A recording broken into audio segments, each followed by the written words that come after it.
directionally challenged and relies very heavily on my phone-based GPS to get just about anywhere outside of my normal commute between my home and Cheney.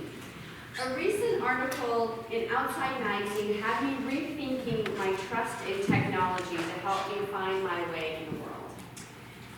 They wrote a story about a guy named Noel and a dream he had. The dream had come to him on April 14, 2010, when he had watched TV news coverage of an Icelandic volcano, whose name I'm not even going to attempt to pronounce, it has like 47 letters, erupting in a fiery blast. He wanted to see it for himself.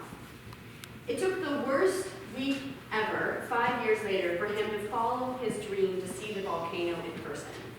On Tuesday, a taxi hit and severely damaged his car. On Wednesday, a tree fell on the same car. And on Thursday, when he went to his girlfriend seeking comfort, she dumped him. In a heartbroken state, like many, he turned to Facebook to ease his grieving and came upon a friend's photos of a recent trip to Iceland. And that was it. He was going to go to the land of fire and ice to piece back together the broken shards of his life and find his way into the future. 4 months later, on a frigid, pitch-black winter morning, Noel found himself driving away from Iceland's international airport toward a hotel in Reykjavik, armed with his dream, a rental car, and a state-of-the-art global positioning system. What could possibly go wrong? After entering the address of his hotel from his Expedia.com reservation, Noel dutifully followed the commands of the GPS. But after driving for nearly an hour, he got the feeling that the GPS might not be guiding him quite right. The ETA on the GPS put his arrival time 8 hours later. He re-entered his destination, carefully checking the address on his reservation, and got the same result. Though he strongly sensed that something was off, he made a conscious choice to trust the machine. The farther he drove, the fewer cars he saw. The roads became icier. Sleeplessness from the 5-hour red hour flight fogged his brain, and his empty stomach churned. 5 hours later, as his tires skidded along a narrow gravel mountain road that skirted a steep cliff, he knew the device had indeed failed him. Despite his dream, his up-to-date technology, and his own tuition screaming, "Turn around!" he was lost. His story, I think, highlights an aspect of our modern world. We live in a time in which people are constantly searching for something that will help them make sense of their lives, particularly when they're falling apart, when relationships end up broken, when you lose a job, your health fails, and whatnot. And whether it's adventuring to a new part of the world, trying out the latest diet or fitness craze, or turning to medical, technological, or philosophical means, we humans will try just about anything to find a sense of wholeness that our soul so desires and seek a way out of the lostness of our everyday lives. For us Christians, we might scoff and proclaim that the one thing that can satisfy our soul's longing is Jesus Christ alone. And we wouldn't be wrong, right? Right? Well, okay, maybe not entirely. But to know Jesus and the message of God's love and eternal salvation that he brought to the world is absolutely our soul's longest and deepest desire. But I think we might be a bit wrong in proclaiming that we, as Christians, have all fully discovered that we fully understand it, and that we have fully committed ourselves to living each and every single moment of our lives in full acknowledgement of it. I think when we get down to it, even we, who have committed ourselves to being followers of Christ, many who have been baptized and raised in the church, still often find ourselves fitting more into the seeker category than the fully found category. Does anybody else feel that way? Yeah. But here's the good news. Jesus, turns out, is way easier to find than a hotel in Reykjavik. And and you don't need a GPS or any other newfangled device to find him. The tradition of our faith goes back thousands of years, and there's one thing that it attests to, that whether by chance or authentic pursuit, anyone can find their way to God. Anyone can find their way to Jesus Christ. Because God, since the beginning of creation, has been determined to be known by his creation, and has and will use all measures to be found by those truly willing to seek him. But what does it take to seek Jesus Christ? Here we turn to the story of the wise men, this group. Now, Matthew doesn't say that there are 3, so there could be 2 or 200. But these learned astrological experts, who though they were not residents of the land that Jesus was born into, nor even believers of the same faith who'd been awaiting a Messiah to be born, were the first to truly find him after his birth. Neither the chief priests, the scribes, supposed experts on the messianic expectations of Israel, or even King Herod for whom they worked, were able to figure out who the Messiah was, or who Jesus was. So how did the wise men, these foreigners from an entirely different land and entirely different faith? Well, if we look closely at the text of Matthew, we learn that the wise men employed 6 very careful steps in their search for the Christ child. 6 steps that not only yielded success for them, but could also yield success for those of us who are still seeking, or perhaps just starting to seek, the Christ child. Their very first step was to educate themselves. They aren't called wise men for nothing, right? These men had dedicated their entire lives to gaining knowledge and educating themselves using whatever resources were available at the time. They weren't waiting around for someone else to point out the arrival of this Messiah to come. They had dedicated themselves to using all available knowledge from many different lands and many different traditions to help them predict, observe, and interpret his coming, so that when he arrived, they would know what to look for. But they didn't just bury their nose in books and hide in their ivory towers of learning. They also actively observed the world around them. They had taught themselves how to read the stars and had been actively studying the celestial heavens for a sign that the Messiah had come. So when a very special star appeared over the manger in Bethlehem, what may have seemed an ordinary star on an ordinary night to anyone else, to these learned wise men, that star became something extraordinary, because what they saw through their learnings and observations was God clearly showing a place to live. But having seen the sign of the star and prepared themselves for what it meant, they had to take one more step. They had to investigate and confirm the validity of what they had seen.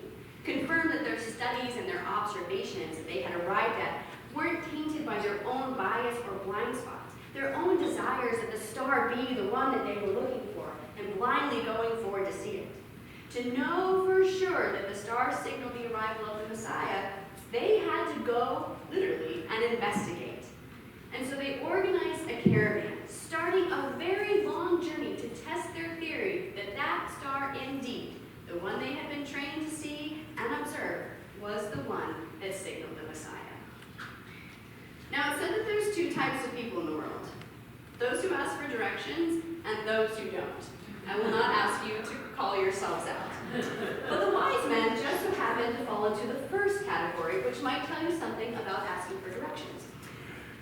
The wise men, though they had all of this study and observation and a theory that they were working out that demonstrated to them that the Messiah would come and be the King of the Jews, and that the star, which they had only seen at its rising, part of our lore is that it's with them the whole way, they only saw it when it rose and traveled blind in the direction it had been. They had only been given a general area to head toward. That's all they had to go on. But rather than wander aimlessly in the general direction of this star through the entire land of Israel, they went to the one place they assumed they could receive some guidance, the capital of the nation into which the Messiah was to be born, and the court of the one who currently held the title of king of the Jews, Herod.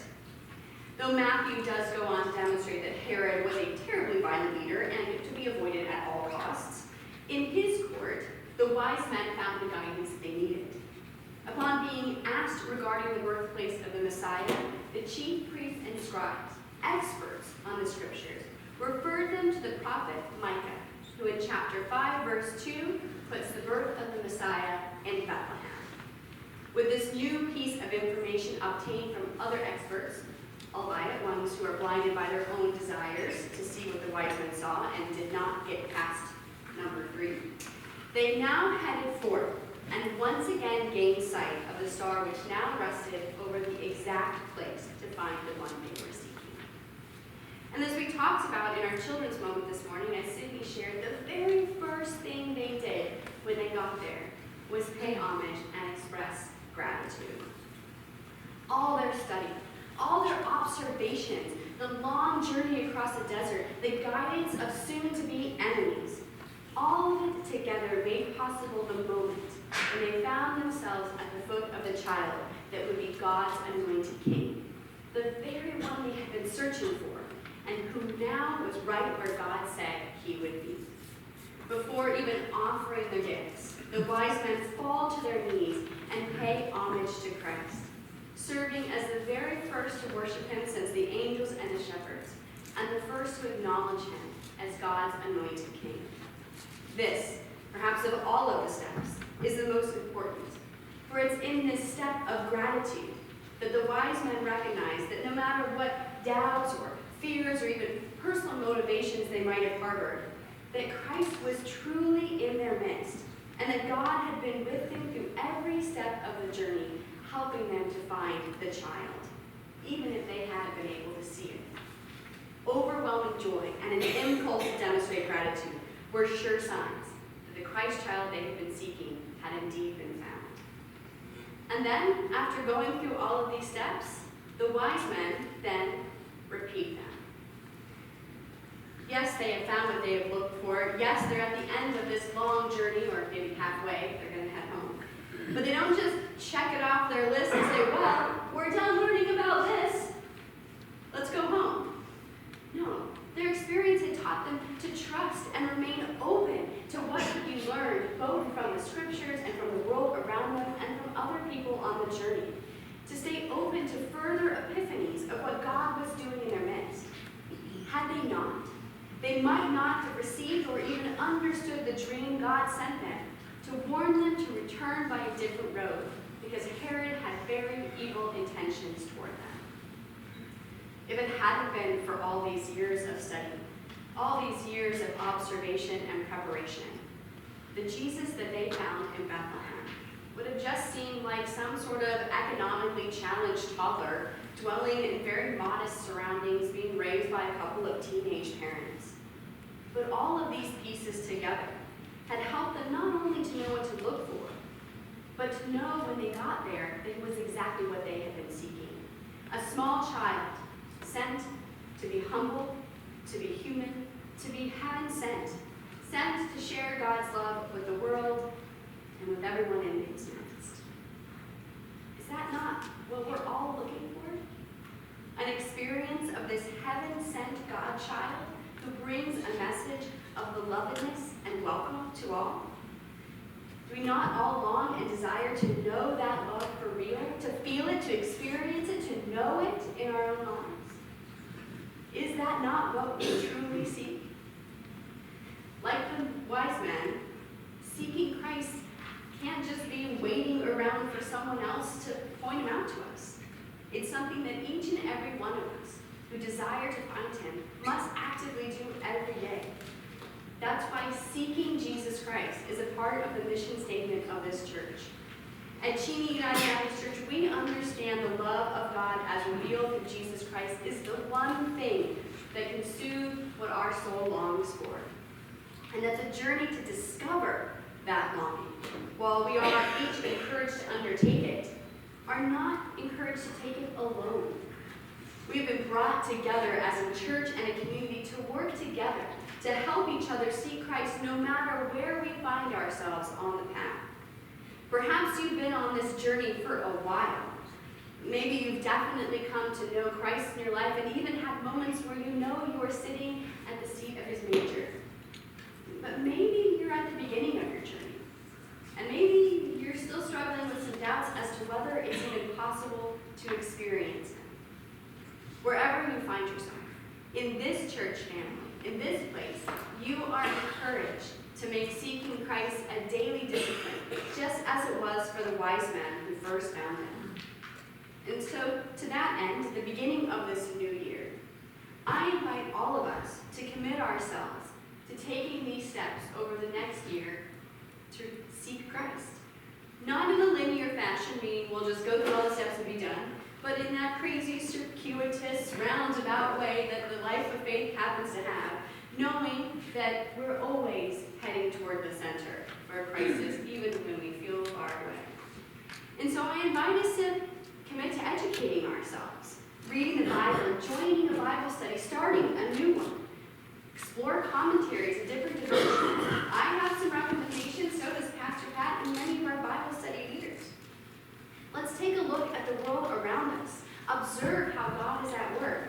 And take a note from our vacation Bible school kids and practice seeing God sightings throughout our everyday life.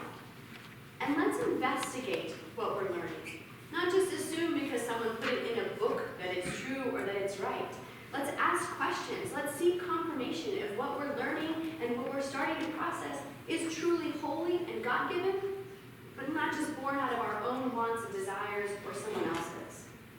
And let's seek the wisdom of others. Not just pastors, though we're here and available, but also other seekers on the journey. Many of you have life experiences that give you expertise that can certainly help people journeying on the road. And when you do have an experience of seeing Christ, let's share the joy. Let's share our gratitude and join together in worship. And then let's repeat it until we have all fully discovered Christ in our lives, come to fully understand what God's love means, and have all fully committed ourselves to living each and every moment of our lives in full acknowledgement of it. Sound good? Now, are any of you wondering what happened to Noel? Yes? Well, after coming to terms with the reality of his situation, he decided to stick with the GPS and where it was guiding him, and eventually ended up outside of a small blue house in a tiny town. A woman answered the door and smiled as he stammered about his hotel and handed her his reservation sheet. No, she told him with a laugh, this wasn't his hotel, and he definitely wasn't in Reykjavik. That city was 240 miles south. He was in Sigurðarfjörður, a fishing village of a whopping 1,300 people on the very northern coast of Iceland. If he'd gone any further, he would have been in the sea. The woman quickly figured out what had happened.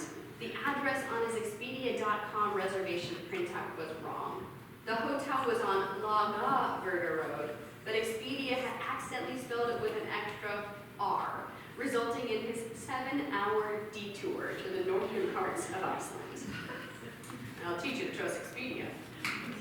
My hope is that Noel, who then again went on to get lost, but also famous for getting lost, if he should ever seek out Jesus Christ, I hope he comes here to do it, so that we can help him with some directions and teach him his GPS might not be the best way to find him. Blessings on your new year, and let us seek Christ together. Amen. This Sunday, of course, was not